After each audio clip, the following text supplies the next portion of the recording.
Our last bill for the day is House File 3730. Members, it's our intention to hear the bill and lay it over for further future consideration. Chair Jordan, would you like to move that bill before the committee? So moved, Mr. Chair. Wonderful. Now that it's before us, I understand that you have an author's amendment that you'd like to get the bill in the shape you prefer. Would you like to motion the A1 amendment before us? So moved, Mr. Chair. Wonderful. To the A1 amendment, Chair Jordan, or if you prefer, we have some testifiers, maybe to Megan Ariola.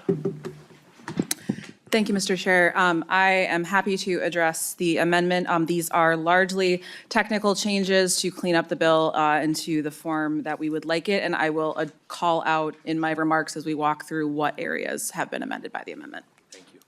Please state your name for the record briefly. Apologies. For the record, my name is Megan Ariola, Legislative Policy Manager for the Minnesota Department of Education.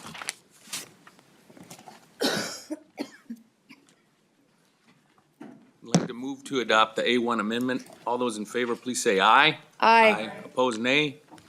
We have adopted the amendment. Do we have any discussion or comment before the bill? Thank you, Mr. Chair. Members, this is the MDE policy bill for this year. We have testifiers and MDE experts, so I'll just let them take it away. Thank you. Wonderful. Please state your name for the record. Thank you. Good afternoon, Co-Chair. My name is Maren Holden, and I serve as the Deputy Commissioner for the Minnesota Department of Education. Thank you so much for this opportunity to make some very brief remarks on MDE's education policy bill before us, House File 3730. I want to thank you, Chair Jordan, for agreeing to author the bill, and thank you, Chair Bennett, for meeting with our team last month to walk through the bill. The policy before us bill includes a range of provisions aimed at continuing to ensure that our students learn in safe and supportive learning environments, and that local education agencies have the clarity that they need to best support our students. Many of the provisions are detailed or technical, yet important changes. So I'll just briefly address a few sections that we would like to highlight for the committee. MDE is asking the legislature here to put into state law the federal protections that already exist for our migratory students and for students who are homeless or highly mobile under the McKinney-Vento Act. We know that these students and their families often face disruption and instability in many areas of their lives, and so placing these existing federal educational rights into state statute helps make clear that these students have the right to consistent, stable access to their education.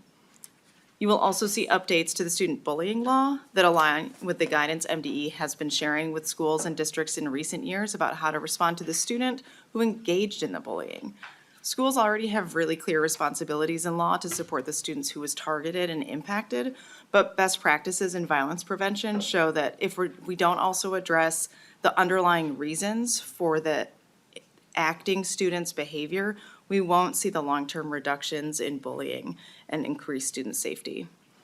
This bill would also require school safety plans to spell out how the school responds to both the target and the actor in any given bullying incident. Districts would have until the 2027 to 2028 school year to update their safety plans to reflect this. You'll also see in this bill some language clarifying the active shooter and lockdown drill requirements that were passed in 2023. As we've implemented the updated definition of active shooter drill, MDE has received a number of questions from the field, things like about which drills fall under each category and when students must be present or not, and whether existing trainings meet the definitions. So the changes in this bill reflect the guidance that we've been providing over the past 2 years. The goal here is not to change the intent of the 2023 bill, but simply to clear up areas where schools have been experiencing confusion and to provide that clarity. Finally, the largest article of the bill builds on the last several years of legislation to increase accountability and transparency for our charter schools.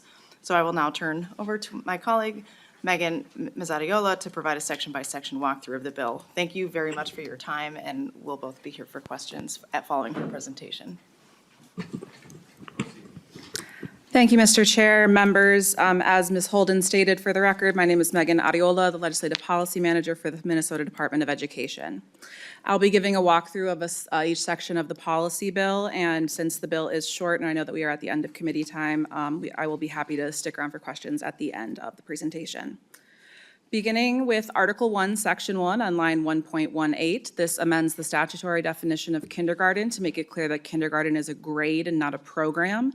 It also includes language that mirrors the changes to school readiness we will be making in Section 5 as well. Article 1, Section 2, beginning on line 2.1, codifies in state law existing protections for homeless and highly mobile students currently provided in the McKinney-Vento Act. The language in the bill is not intended to add existing effort and services that schools currently provide these students, rather to give consistency between state and federal law to reduce any possibility of disruption to these vulnerable students' access or education.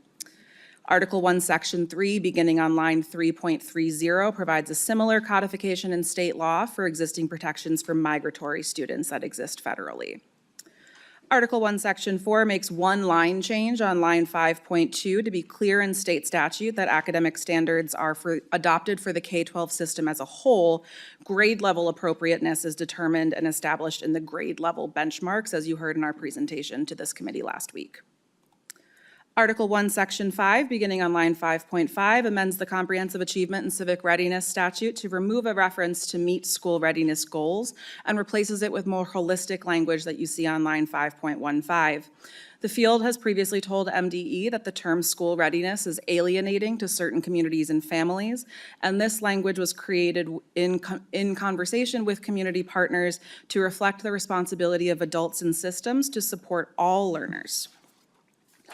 Article 1, Section 6, beginning on line 6.4, creates a new section of law under the Safe and Supportive Schools Act that clarifies the ways schools should respond to bullying instances that support both the target of the bullying behavior and also addresses the cause of the bullying behavior from the actor. This is aligned with best practice in violence prevention in the violence prevention field as a whole and makes explicit in law the practices MDE guidance has encouraged districts to author. This section was amended by the author's amendment to include intermediate schools and tribally controlled schools who are also able to access Safe and Supportive Schools funding. Article 1, Section 7, beginning on line 7.1, amends the definitions under the school safety drills law to more clearly delineate between fire drills, lockdown drills, shelter-in-place drills, and active shooter drills. These changes and the changes in Section 8 are responding to inquiries from the field about how to best implement the changes around active shooter and lockdown drills passed in 2023. Article 1, Section 8, beginning on line 8.23, adds a subdivision to the school safety drills law that requires districts to adopt statewide guidance, which MDE will provide and make available, and lays out the ways that each school will differentiate between lockdown and active shooter drills. This establishes standard practices around frequency of each drill type and permits districts to continue to use their discretion in offering certain drills with or without students present in efforts to reduce trauma for students but encourage adult preparedness. Article 1, Section 9, beginning on line 9.14, requires that expulsion hearing transcripts be made available to all parties upon appeal of the decision, and that these complete hearing transcripts must also include a written transcript. This change is meant to address a problem of inconsistency in quality of audio-visual hearing transcripts provided to appealing families, and meets the interpretation of a ruling from the Minnesota Court of Appeals on this issue. Article 1, Section 10, beginning on line 10.10, makes two changes to the application criteria MDE sets for new applicants to the Federal Child and Adult Care Food Program or the Federal Summer Food Service Program. One change on line 11.21 clarifies that sponsoring organizations' maximum growth increase limitations are capped at 25% growth per program, not for the sponsor's financial portfolio as a whole. The second change on lines 11.27 and 11.28 strike a reference to Chapter 13D as binding for board meetings for sponsors. Chapter 13D has limited scope over only public organizations and which most nonprofit sponsors are not, so this requirement should be removed because it is incorrect. Article 1, Section 11, beginning on line 12.10, and Article 1, Section 12, beginning on line 12.15, make changes to the legislation passed last year, allowing for students to purchase a second breakfast or lunch if they've already received one meal at no cost under the Minnesota Free School Meals Program. When this law passed last year, MDE received immediate feedback from our school nutrition program officers in the field asking for clarity about how they most appropriately implement this law, particularly when it comes to billing and accounting for these additional purposes and questions about the practical application for schools that don't have kitchens or other food prep areas in their building. These changes here are meant to clarify that a student may purchase a second entree for breakfast or lunch at the non-program price, and that a school may sell the student that entree if the school has one available. Students have always had the ability to purchase additional à la carte items under Minnesota free school meals, and these changes do not alter that ability. Article 1, Section 13, beginning on line 12.21, establishes in state law a deadline for the summer food service program new applicants of May 1st.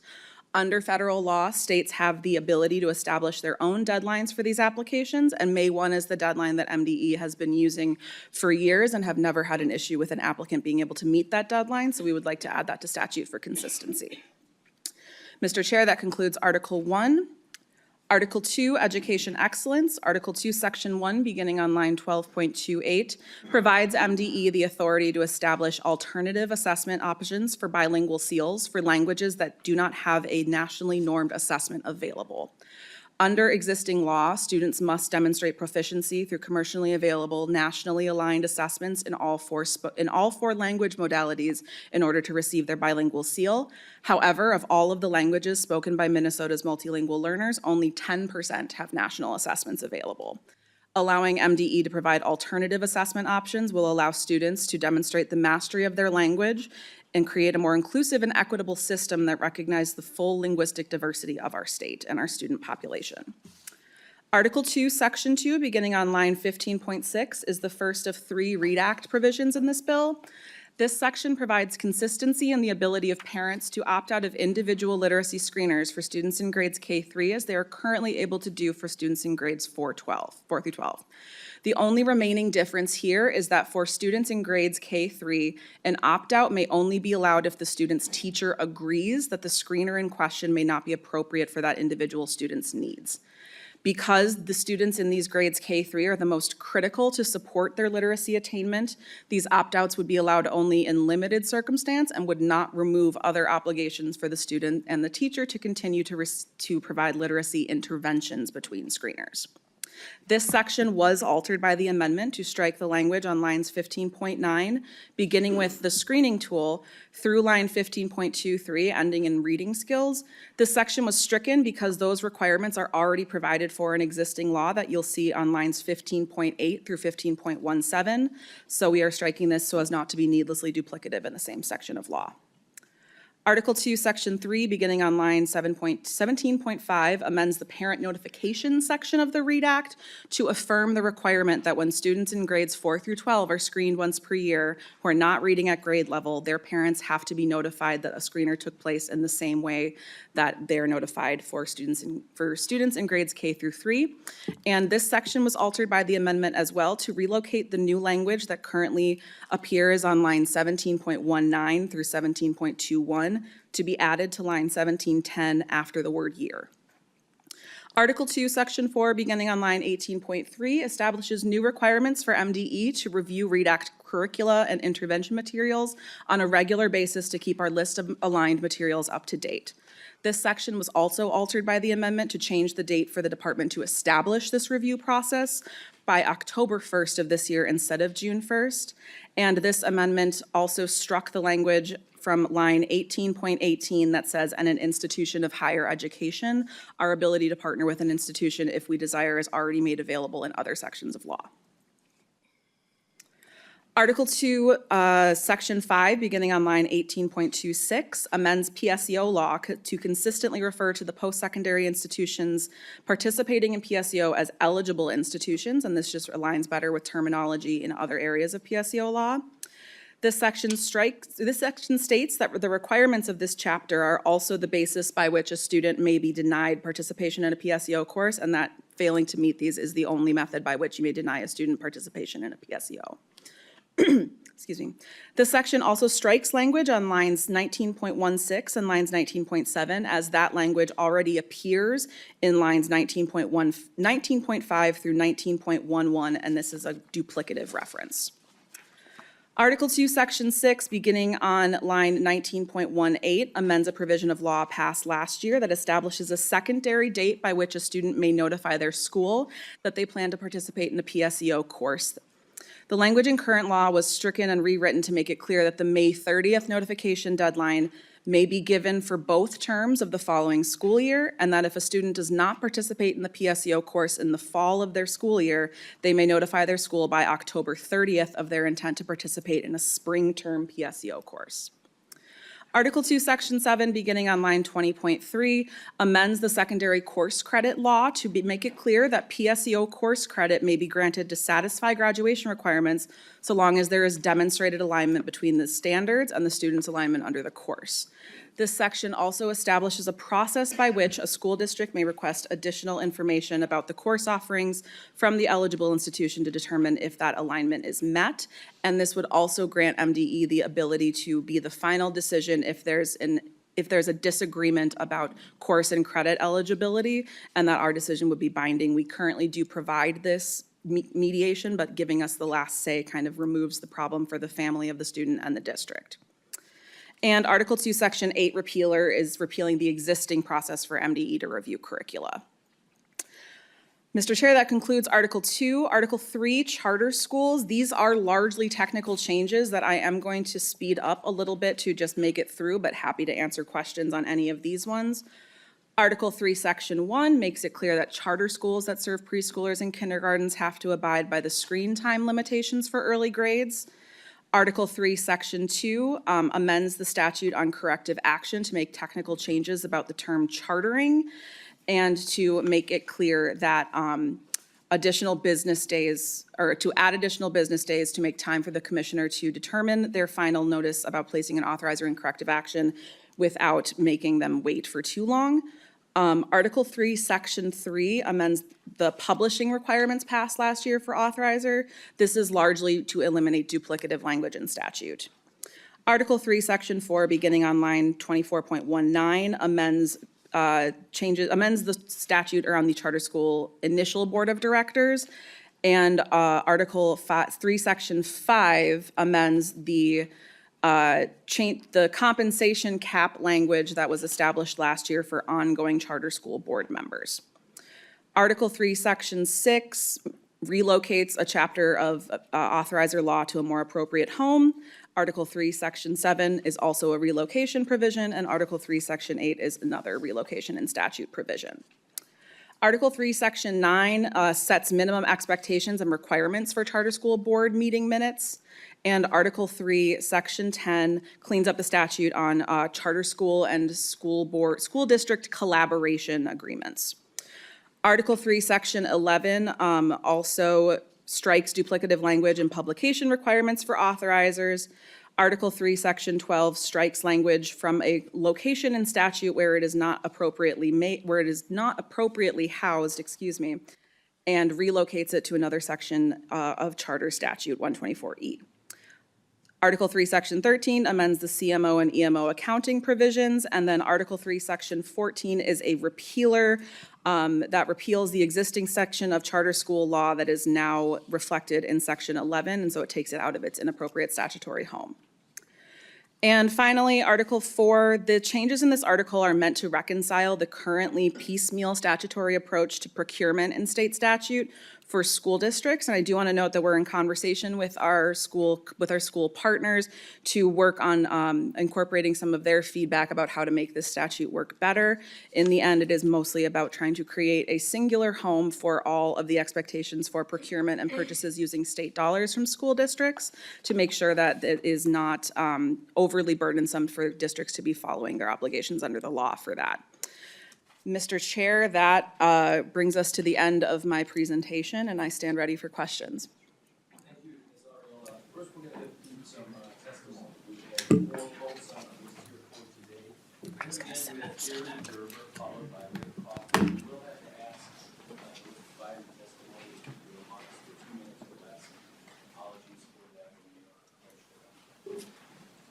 Gerber, I believe you are joining us remotely. Is that right? Please state your name for the record and proceed with your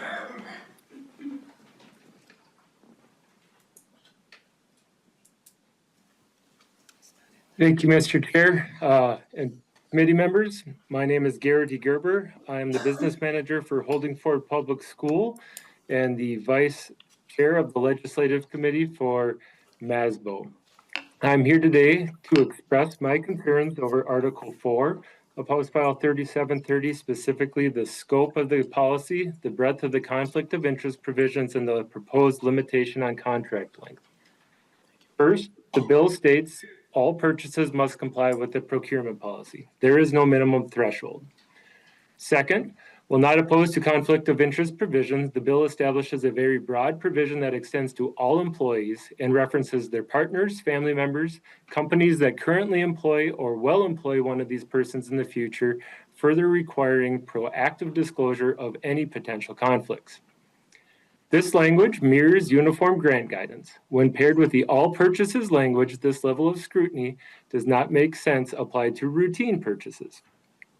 Districts do not have the practical ability to monitor or verify the personal relationships or potential future employment connections referenced in the bill. In practice, this means that districts would either need to rely entirely on self-disclosure or assume significant compliant risk. Both come with cost to districts. Last, the policy language restricts contracts to 2 years with a 2-year renewal. This severely limits the ability to operate efficiently with fiscal responsibility and within other statutes. For example, curriculum is typically a 4 to 6 year contract in order to save money, but also for consistency and reducing the need for professional development required when switching curricula. My district has a 5-year internet agreement through the federal E-rate program. Our on-site solar electricity has a power purchase agreement of 15 years. State law allows us for group insurance contracts for up to 5 years. My next bus will be purchased using a state contract of 4 years with an 11-month extension, and many co-op and state contracts extend beyond the 2+2 threshold. Mr. Gerber, if you could move to the conclusion of your remarks, please. MASBO met with MDE last week to discuss these terms, and we appreciate their willingness to listen. In that conversation, we encourage MDE to work within Minnesota's existing procurement statutes, which provide strong safeguards while allowing districts to operate efficiently. I respectfully ask the committee to carefully consider the impact of this language. Thank you for the opportunity to speak today, and I hope that these concerns will be addressed moving forward. Thank you, Mr. Gerber. Up next, we have Mr. Kaufman. If you could keep it to 2 minutes, please. Absolutely. Apologies. Co-chairs, members of the committee, thank you again for allowing me to speak. I'm Rick Kaufman, Executive Director of Community Relations and Emergency Management for Bloomington Schools, 30-plus years working with schools with and in on school safety. I want to speak directly to Section 8, Subdivision 1A, line 8.25 on the school safety drills. I think it's on page 8. I appreciate the direction of this legislation as a whole. However, the language in Subdivision 1A reflects an older model of school drills that focuses on practicing specific incident types such as fire drills, lockdown drills, or active shooter drills. Today, most school systems across the country and in Minnesota train very differently. More than 40,000 schools nationwide now use the Standard Response Protocol, otherwise known as SRP, created by the I Love You Guys Foundation. In Minnesota, a quick review of the major metro districts shows that roughly 4 out of 5 of our largest school systems have adopted SRP. Since outstate and smaller districts follow their regional training partners, it is estimated that more than 60% of Minnesota students are in districts using the SRP or a similar framework. Standard Response Protocols focuses on practicing protective actions, evacuate, secure, lockdown, shelter, hold, rather than drilling for specific scenarios. This approach is supported by brain science and evidence-based safety practices because it simplifies decision-making during high-stress, acute stress response situations. Staff and students learn a small number of consistent actions that can apply to virtually any emergency. For that reason, the legislation should avoid prescribing specifically narrow list of drill types. Instead, we recommend language that maintains Minnesota's current expectation for 11 or fewer regular drills each year, but allows districts to conduct those drills using protective actions within modern emergency response frameworks, including evacuation, secure, lockdown, shelter, and hold. This approach maintains accountability, aligns with how schools are already training, and allows districts to implement nationally recognized safety frameworks like Standard Response Protocols. Ultimately, this is not about changing the intent of the bill. It is about ensuring that Minnesota's statute reflects how schools actually prepare today for emergency of any kind. With a small adjustment to the language, this legislation can both strengthen school safety, align current law with modern evidence-based practices already being used in schools across this country. Mr. Kaufman, we need you to head to... Thank you so much for your time and Thank you, sir. attention. Up next, we have Caitlin Schneider from Education Minnesota, followed by Mr. Matt Shaver from Ed Allies.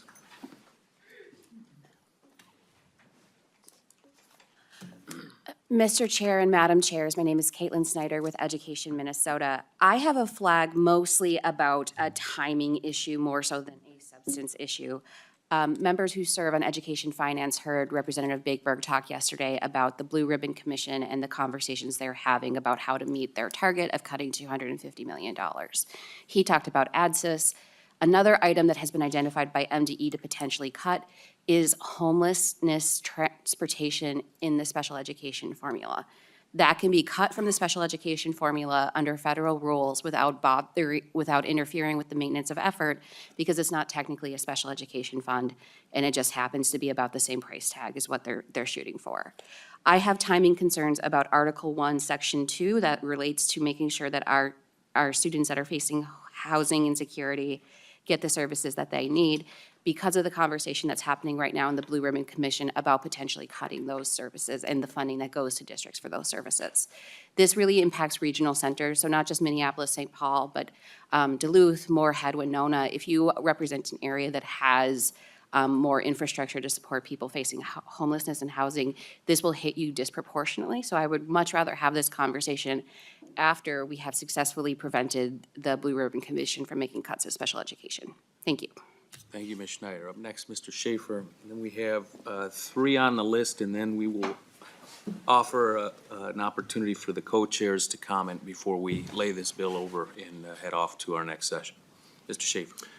Chair Hill, members of the committee, good afternoon. I'm Matt Shaver, Senior Policy Director at Allies. Thank you for the opportunity to provide testimony today on the MDE policy bill, HF 3730 as amended. Thank you to Rep. Jordan for carrying it. I'm going to focus our comments with our concerns for the proposal in Article 2, Section 7, lines 21.6 through 21.20, which would create a process for high schools to dispute the alignment of college coursework to state high school standards.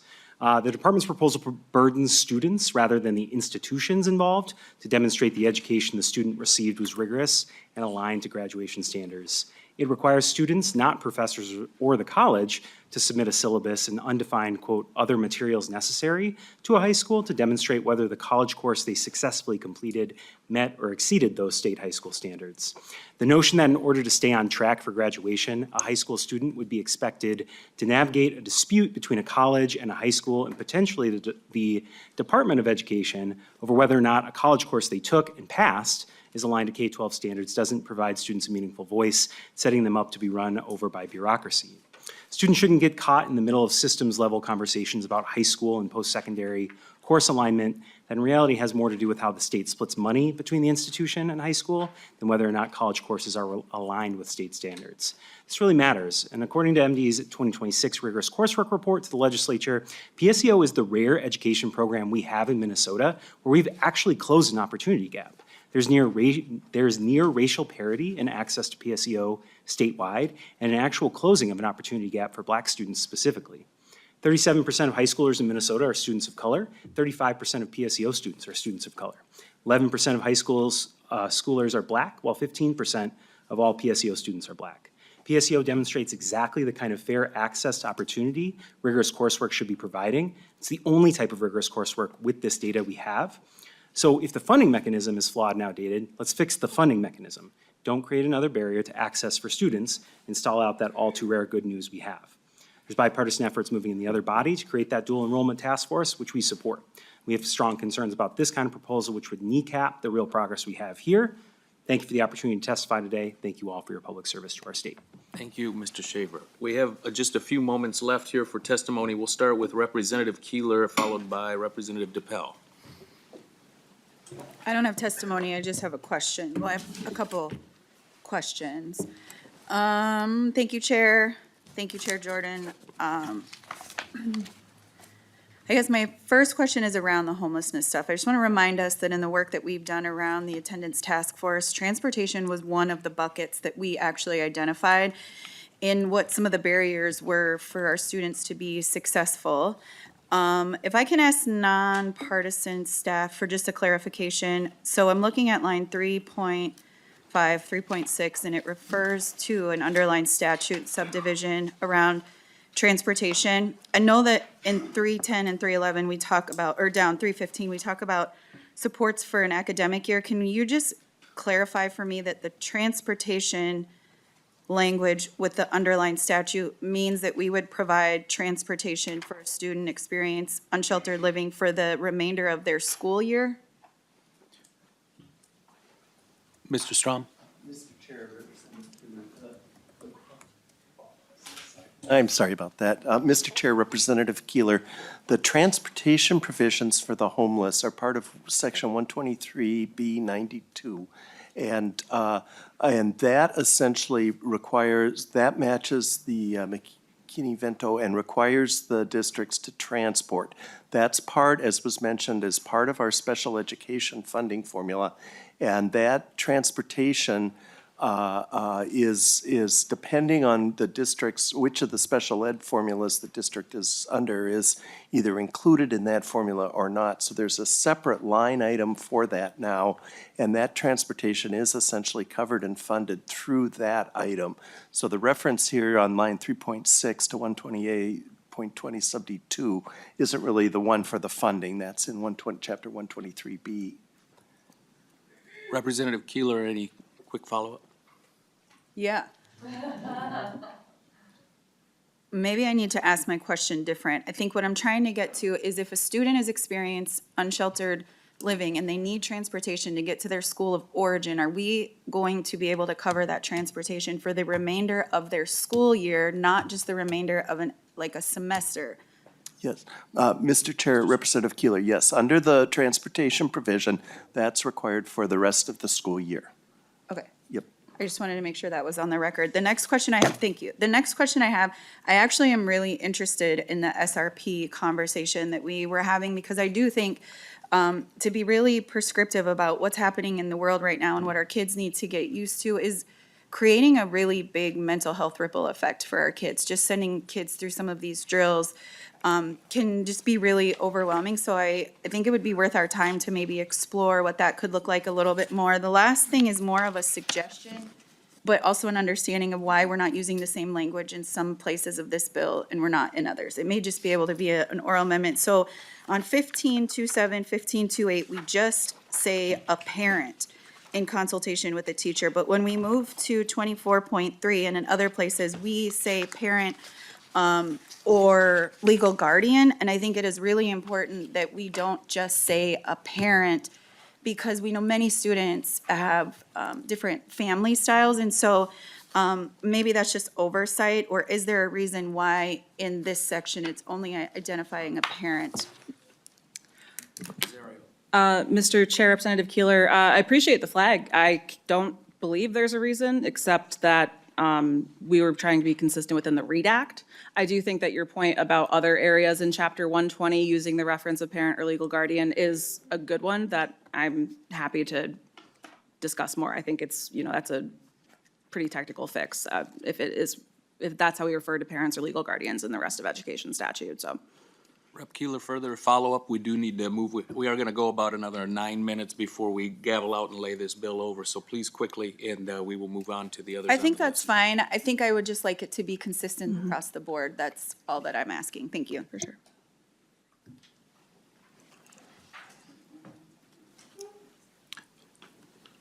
Up next on our list is Representative DePel. Thank you, Chair Hill. A couple questions, just two, and I'm going to try to be real quick. First, about sports, is there any conformity to federal requirements to make sure that biological males aren't competing against biological girls? And then second, I was reading through some of the language here about bullying, and I wanted to make sure that there are many individuals who have deeply held religious beliefs and biological and reality beliefs about gender, and most importantly, that biological males are scientifically that, and biological girls are scientifically that. And so if they held to that belief in reality, would that be considered bullying as well? Ms. Arreola. Thank you, Mr. Chair. Representative DePel, there are no changes in this bill that would amend any of the laws around school sports. For the question about a specific instance of bullying, that would be addressed, and a district's ability to address such an incident would be part of their school bullying response, so that would be a local determination depending on the facts of the issue and the school district who would be responding. Further follow-up, Mr. DePel, and then we are gonna have to cut off discussion here and go to closing remarks. We are laying the bill over, and so there is time for further conversation, both with the department and with the author, Representative Jordan. Mr. DePel. Chair Hill, thank you. Just one really quick follow-up. I'm trying to be real quick for us here. So there's no conformity, and so that means that we will be allowing biological males to compete against biological females, potentially taking away everything that they've worked so hard for in those sports. That's what I'm hearing. And then, and correct me if I'm wrong, and then second to that, if an individual holds to those biological realities that I framed earlier, potentially, they could be called a bully just for holding to scientific and biological reality? Ms. Ariola, please. Mr. Chair, Representative, I don't think I would give different answers than what I just stated. Thank you, Representative DePel. Thank you, Chair Hill. We'll go now to Representative Jordan for closing remarks, please. Did Chair Bennett have? Okay, we're great. We're still working on the bill. It's the MDE policy bill. I am sure it'll come back in a different form later on. Please direct questions to MDE and myself. And with that, I renew my motion to weigh over House File 3730 as amended for consideration at a later date. Thank you.